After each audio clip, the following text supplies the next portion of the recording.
I thank the gentleman from Utah. Mr. Chairman, you have an absolute right to remain silent. No inference or suggestion of guilt may be inferred from your invocation of that right to remain silent. However, if you do testify or take the stand, you will be treated like any other witness and subject to cross-examination. Mr. Chairman, the reason that that phrase is running through my mind is because I heard it for 16 years.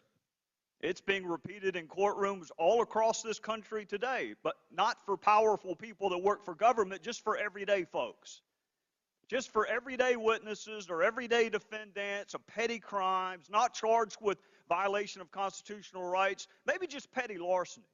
But they're being told you have a right to remain silent. However, if you testify or take the stand, you will be treated like every other witness.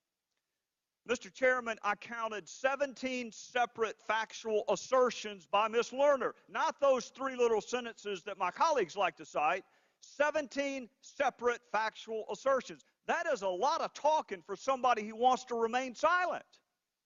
That's a lot of talking. If you honestly believe that you can make 17 separate factual assertions and still invoke your right to remain silent, then please tell me what waiver is.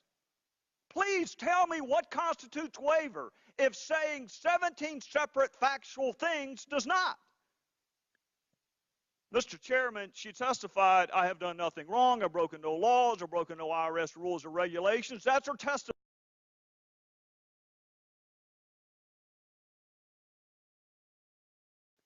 What I'm saying is we should have the right to cross-examine her on that testimony.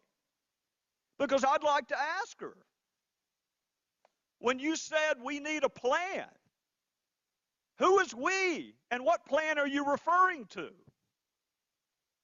When she said we need to be careful that it's not perceived as political, who is we and what are you concerned about the perception of politics for? What are you fearful of, Ms. Lerner?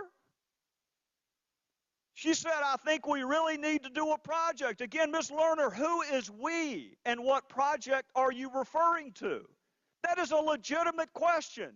And every brother and sister at the bar on the other side of the aisle would ask that question on cross-examination if given the opportunity.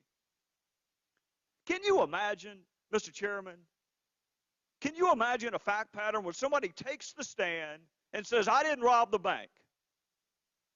But I'm not going to answer why my fingerprints are on the demand note. And I'm not going to tell you why I'm on the surveillance footage with a gun in my hand. And I'm not going to tell you why the dye pack blew up in my car. I'm just going to tell you I didn't rob the bank. That's not the way our system works. You have to answer the other side's questions.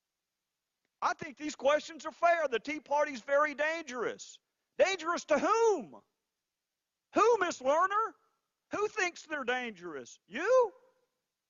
The IRS? Dangerous in what way?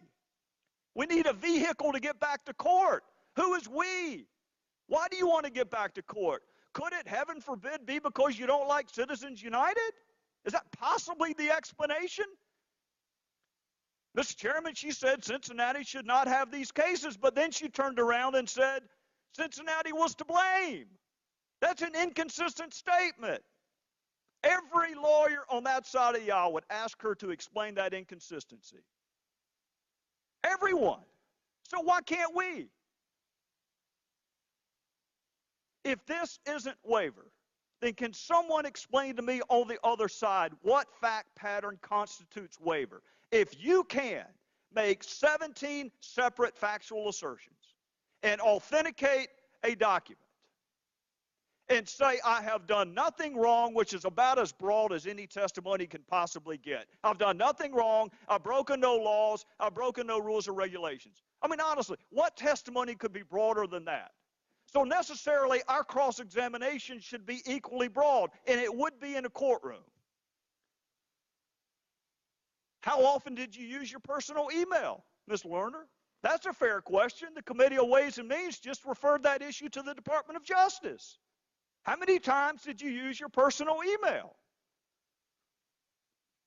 When you mused about applying for a job with an organization connected with the president, were you kidding, Ms. Lerner? Or were you serious? Oh, we know you were contemplating retirement. Were you really seriously going to work? Mr. Chairman, I know my time is up. I'm just going to say this in conclusion. The same Constitution that allows her the right, if she wants to sit there and say nothing, allows these groups the right to petition their government for redress. I appreciate the gentleman. Gentleman's time has expired.